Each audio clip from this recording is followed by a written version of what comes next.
Bom, então a gente andando assim um pouquinho na história, até para a gente andar rápido, a gente dá um salto aí quântico e a gente vai perceber o quê? Onde é que introduz a mulher, começa a se introduzir dentro dessa nova ideia de capacitação? Na Revolução Industrial, no século XVIII, com o desenvolvimento tecnológico e as duas guerras mundiais, a mulher foi requisitada a trabalhar. Então ela precisou de colaborar em função dos homens terem ido para a guerra e faltar mão de obra. Então aí a mulher, por uma necessidade, entra no mercado de trabalho, né? Para vocês terem uma ideia, por que a gente tem dia 8 de março como Dia Internacional da Mulher? Essa é uma data que foi instituída em 1910 por mulheres dinamarquesas para celebrar essa data. Na verdade, em 1857, essas mulheres que trabalhavam nas tecelagens, elas trabalhavam de 12 a 16 horas por dia. Então era um trabalho bastante árduo. Imagina a gente trabalhar 16 horas por dia e ter que cuidar de uma família, uma coisa difícil. Então elas se organizam numa passeata para solicitar que baixassem para 10 horas a carga horária, né? E elas saem passeatas em Nova York, né? E requisitando que as horas fossem diminuídas. Bom, quando as pessoas percebem a finalidade da passeata, a polícia, que naquele momento vivia a cavalo, né, fazia o processo a cavalo, os cavalos foram acuando as mulheres para uma fábrica vazia e, em função deles estarem totalmente contrariados ao protesto e ao desejo da mulher de ter um direito, eles incendiaram a fábrica e as 129 tecelãs foram mortas queimadas. Então, por isso, foi destinado, em 1910, uma homenagem a essas mulheres que lutavam pelo direito do trabalho, mas, ao mesmo tempo, o direito de terem uma hora que fosse possível o trabalho e ter o lar, né? Então, daí a gente começa a ver várias coisas que o mundo foi passando para que houvesse esse progresso e vários espíritos que vieram contribuindo, como Joana de Ângeles, como tantos outros espíritos que vieram numa condição feminina, ajudando, colaborando para que houvesse essa penetração da mulher no direito igualitário, né? Aí a gente entra no capitalismo, a mulher começa a substituir o masculino em vários trabalhos com salários menores, porque termina a Segunda Guerra Mundial e muitos homens não retornam, porque faleceram, acabaram falecendo na guerra. Então continuou sendo necessário que a mulher trabalhasse. Então as mulheres trabalham mais com um salário bem inferior ainda ao masculino. E aí a gente vai vendo, já dentro do nosso século, em 1920 a mulher consegue o direito de votar, depois a gente vai ter a liberação sexual através da anticoncepcional na década de 60, na década de 70 as mulheres se profissionalizando, então instituindo o direito de ter carteira, né, de ter documentação, e na década de 80 a gente já vai ver a mulher com muitas posições no governo, nas empresas, né? E a gente vai percebendo essa caminhada do feminino. Mas, gente, para o espiritismo, a trajetória do feminino é uma ferramenta de crescimento na jornada evolutiva do espírito. Não importa se a gente é feminino ou masculino. A gente está agora como feminino ou agora como masculino, como uma oportunidade de experimentarmos o que ambos os sexos podem promover como crescimento pessoal. Mas não necessariamente haver uma certa imposição de submissão ou controle sobre ambos os sexos, porque na verdade atrás dos sexos a gente tem um espírito. Então nós que entendemos hoje a imortalidade através do espiritismo, podemos perceber que isso é relevante, né? Atravessamos isso, mas relevante. Então, ambos, o feminino e masculino, eles são experiências onde o espírito vai capacitar, integrando as suas qualidades. Porque, na verdade, a gente vai perceber que é preciso rever esses valores antigos e quebrar os paradigmas, deixando de lado essas ideias ultrapassadas de que há um sexo mais importante do que o outro. Então, eu não sei se vocês já viram isso, ouviram isso, provavelmente sim, mas quando há aqueles encontros, fica sempre aquelas rodinhas, né? Ah, é porque as mulheres são mais isso, ah, é porque os homens, né? E fica como se fosse uma rixa. E eu fico pensando, né?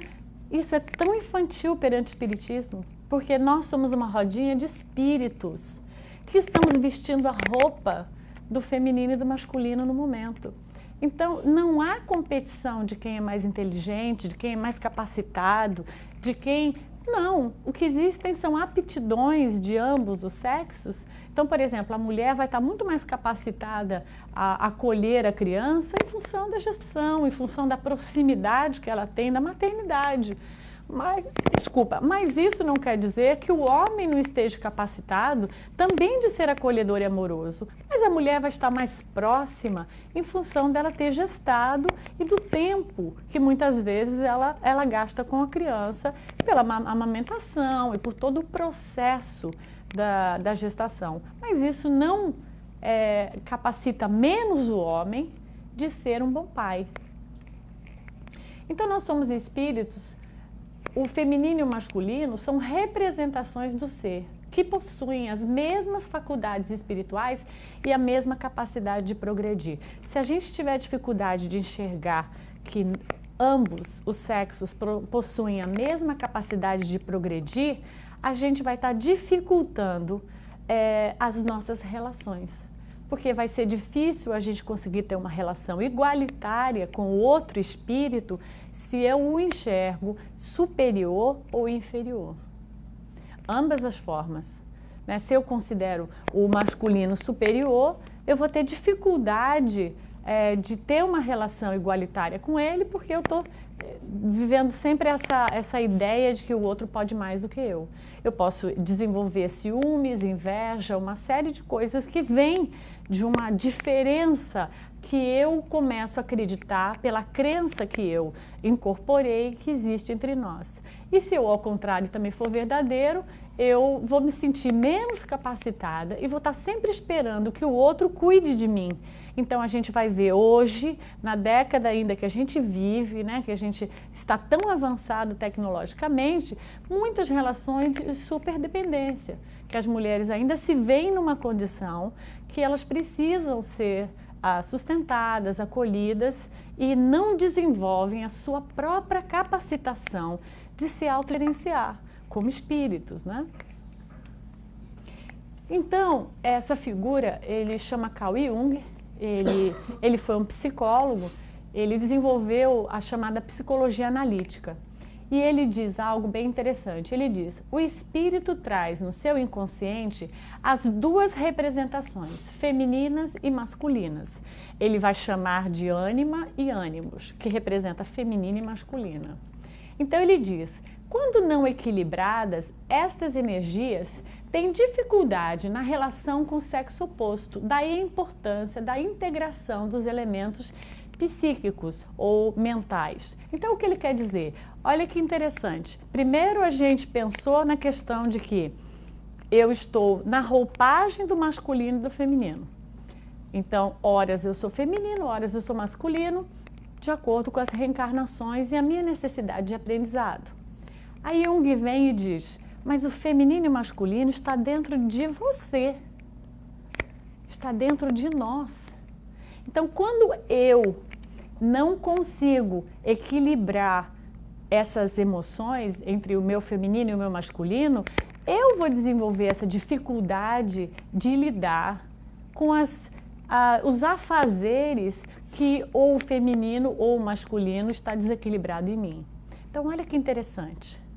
Nós temos o feminino e o masculino dentro da gente, mas como? Então, imagina, nessa encarnação é feminino. Então, eu desencarno, espero que não é amanhã, né? Daqui a um tempinho. Eu desencarno e na próxima eu vou ser masculino.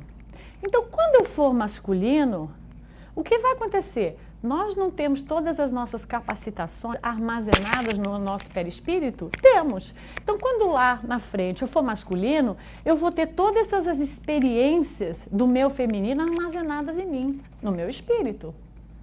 Então, automaticamente, o tempo todo, nós estamos trazendo essas experiências que vivemos no masculino e no feminino dentro de nós. dentro de nós estamos cultivando isso. Agora, se eu sei usar essas ferramentas, eu estou usando o nome de ferramenta porque eu acho ela bem apropriada, a gente pode usar outro nome, mas ferramenta no sentido assim, se nessa vida eu venho feminino, eu venho com uma predisposição maior de aprender a usar meus sentimentos, porque as mulheres são mais intuitivas, são mais sensíveis, as mulheres acolhem mais em função da maternidade. Eu não estou dizendo todas, mas estou dizendo é um normal, né? Às vezes não todas, mas é um normal. Então, a mulher, ela está mais predisposta a sentir. Então, a mulher se relaciona mais, a mulher conversa mais. Conversa, né? Ou não? A sua conversa? Bastante, né? Bastante, já não posso fazer nada, viu? Mas a mulher conversa mais, a mulher conta mais do íntimo dela, né? Percebe assim, duas mulheres, ou uma reuniãozinha de mulheres, elas contam o que elas sentem, né? Elas contam, ai, eu me sinto triste, eu me sinto isso, eu achei... As pessoas até acham, às vezes, que as mulheres só falam de creme, de bolsa. Não é verdade. Às vezes. Fala de sapato também. Fala de sapato também. Desculpa. Não, tá tudo bem, você vai encarnar feminino, fica tudo bem. Não é vingança, porque Deus não pune. Então, na verdade, as mulheres se expõem mais, né? E é mais ímpar. Não é incomum, mas é mais ímpar. A gente vê uma reuniãozinha de homens e os homens gostam mais, talvez, de falar de esportes, né? De falar de algumas competições, de coisas que eles fazem. E não é tão normal eles dizerem, ai, agora estou sentindo que eu preciso trabalhar tal coisa em mim. Não é muito normal isso, né? Tem até gente fazendo lá atrás que não, né? Então...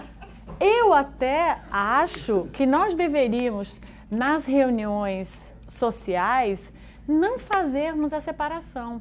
Porque chega assim, né? As mulheres já trazem os pratos, né? Normalmente são elas que fazem, trazem os pratos, acomodam ali, os homens sentam lá fora e as mulheres lá dentro, ou vice-versa, né?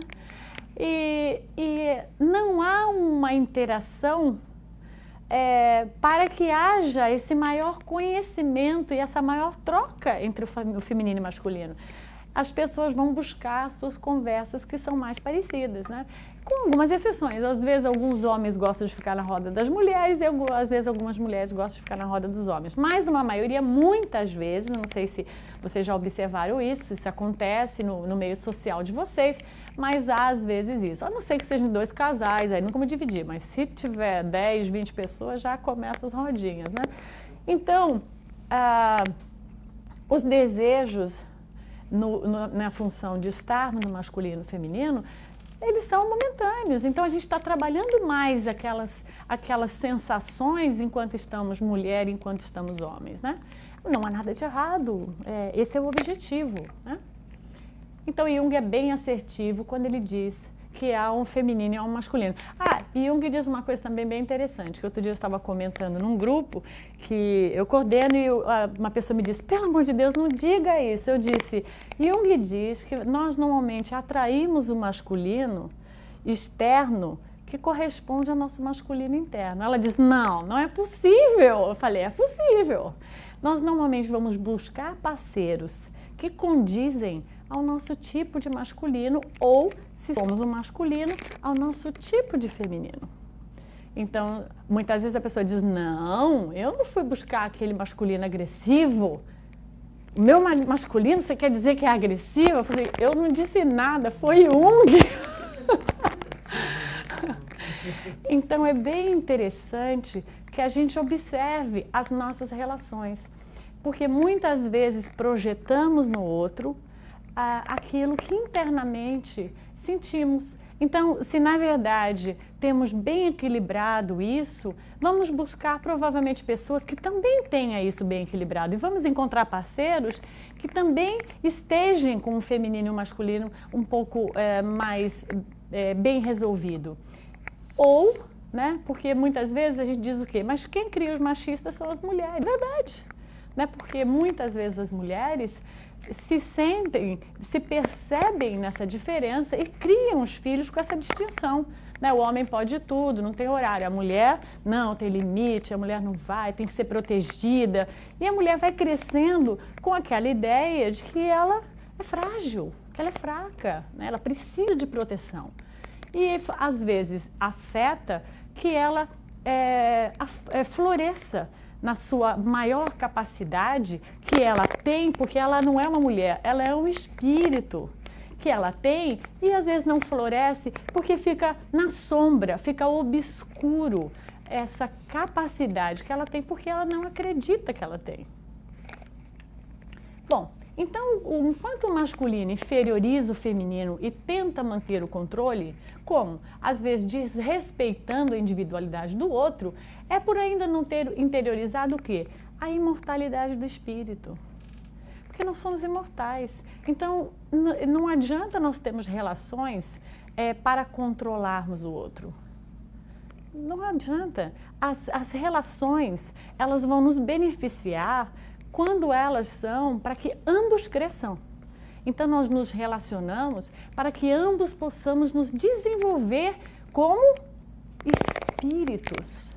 Tem até um livro,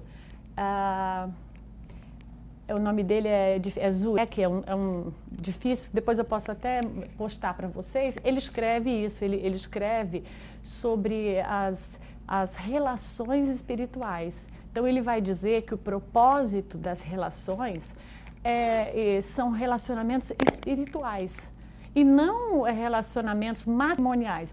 Aí eu assisti uma entrevista na Oprah e a Oprah diz, mas tem diferença? Você pode ter um matrimônio e uma relação espiritual? Ele falou, sim, um matrimônio, né, cada um pensa em si e pode haver o controle um do outro, pode haver assim, eu não quero assistir, eu não quero ir lá, então você também não vai, eu não quero fazer isso, então eu também não quero. Você casou comigo, agora sábado você não joga mais futebol, porque se você me ama, você tem que ficar comigo, né? As mulheres têm um pouco dessa piração. E aí eles vêm e dizem o que tem, né? Gostei da palavra, piração. É um pouco de piração, porque na verdade o relacionamento não é possuir o outro, né? E aí ele vem e diz, as relações são espirituais, essa é a finalidade, ambos vamos crescer juntos. Então nós não vamos nos tolir ou impedir que o outro avance, nós vamos estimular que o outro estude, vamos estimular que o outro cresça, que ele se capacite profissionalmente e nós vamos zelar um pelo outro. Claro, vamos sempre poder conversar em conformidade, mas não há domínio. O que há é um desejo de libertação. Por quê? Porque, na verdade, quando a encarnação terminar, a gente não vai ser mais marido e mulher. Nós, né?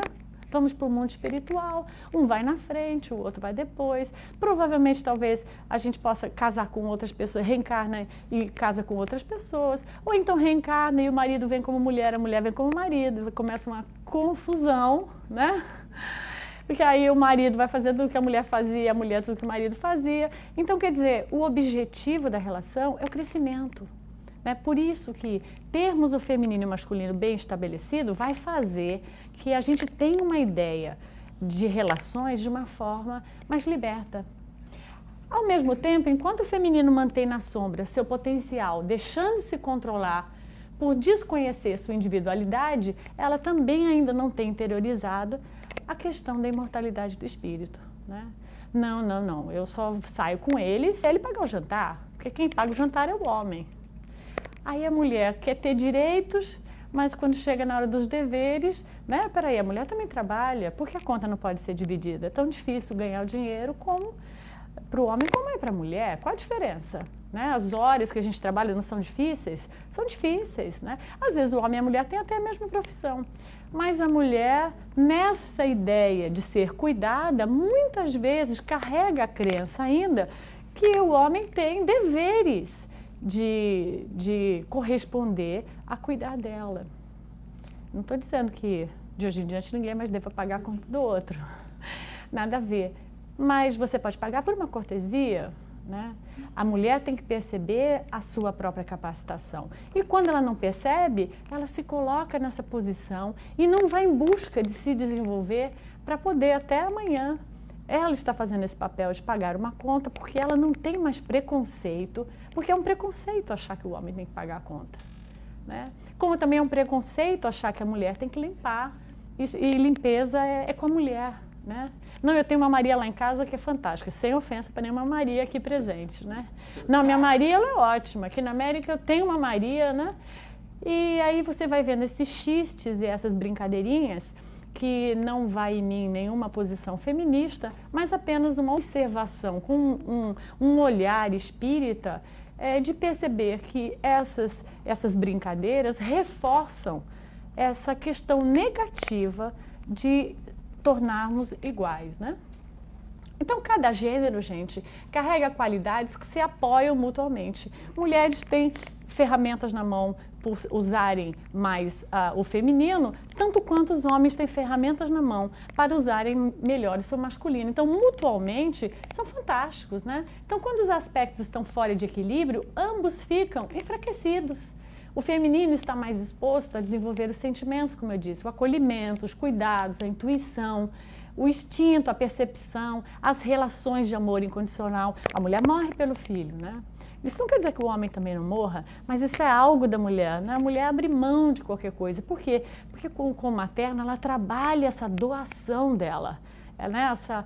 Abrir a mão de, né? Fantástico isso. E o masculino, ele está mais exposto a desenvolver o raciocínio lógico, a observação, a eficiência. Eu até dei essa palestra num outro centro espírita e eu disse assim, apesar de alguns rapazes não acharem muito que a mulher desenvolve o raciocínio lógico. Aí o rapaz fez, eu falei, você até levantou o dedo, como é que você teve coragem, né? E a mulher, claro que a mulher também desenvolve o raciocínio lógico, mas como a mulher tem uma ênfase no emocional, né, bastante enfatizada em função da maternidade, a mulher muitas vezes se envolve emocionalmente mais do que racionalmente nas situações. Então são circunstâncias que a gente vai usar quando estamos mais numa posição, mais na outra. Tem alguma que é errada? Nenhuma. Né? Tem alguma que é inferior? Nenhuma. Alguma é melhor ou pior? Nenhuma. Né? As duas são ferramentas para o crescimento do espírito. Então, o aspecto masculino desequilibrado pode ser o quê? Dominante, indiferente, né? Ele é frio, ele briga comigo. Às vezes as pessoas fazem esse discurso, né? A gente vai fazer o atendimento fraterno e a pessoa, nossa, eu chorei, expliquei, ele nem aí para mim, ele é frio, né? E o aspecto feminino desequilibrado pode parecer o quê? Ah, ela não pensa. Às vezes o homem fala isso, né? Ah, não adianta, a gente explica, mas ela não pensa, né? E a mulher se coloca nessa posição de inferioridade, né?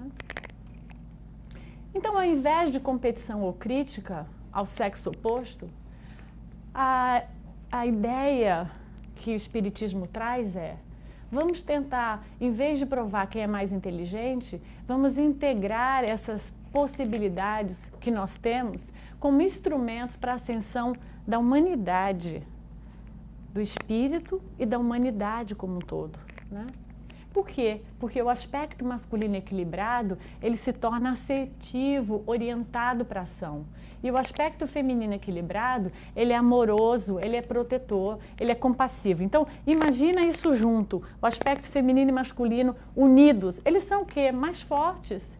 Quando a gente pensa em compaixão com ação, que a gente poderia dizer que são situações mais ligadas ao feminino e masculino, é um potencial enorme. Grandes homens como Gandhi tinham o quê? Força e doçura.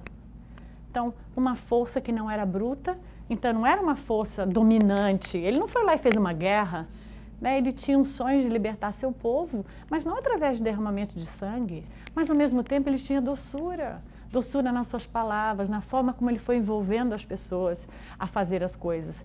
Então a gente vai vendo o quê? Que quando o feminino e o masculino estão integrados dentro de nós, nós temos, com as ambas virtudes bem lapidadas, bem polidas, nós temos uma força produtiva para a humanidade.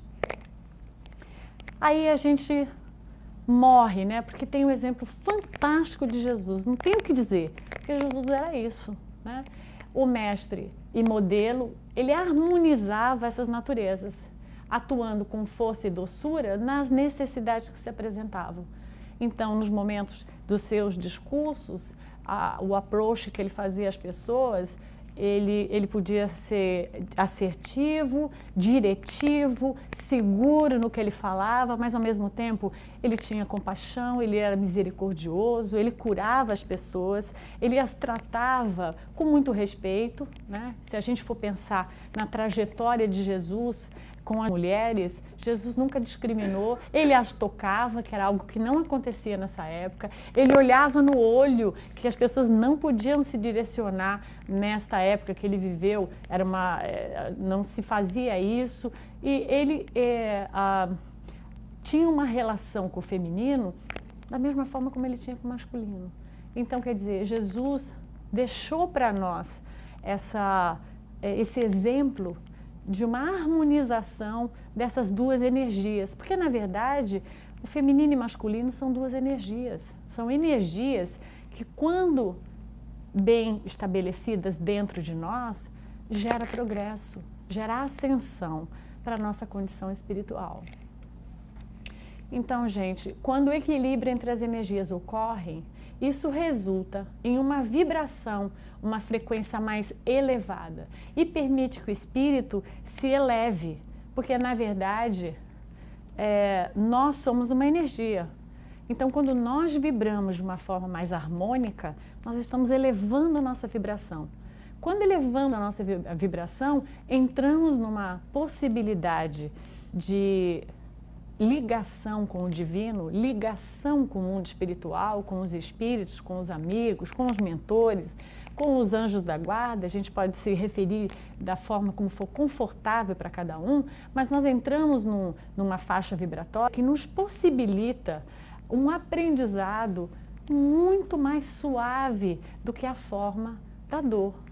Porque hoje ainda sofremos, porque ainda temos dificuldade de fazermos esse link com o divino. Porque, na verdade, todos nós, como espírito, nós gravitamos nesse orbe de Deus com uma única finalidade, de crescermos e sermos felizes. Então, vamos conspirar na trajetória do amor.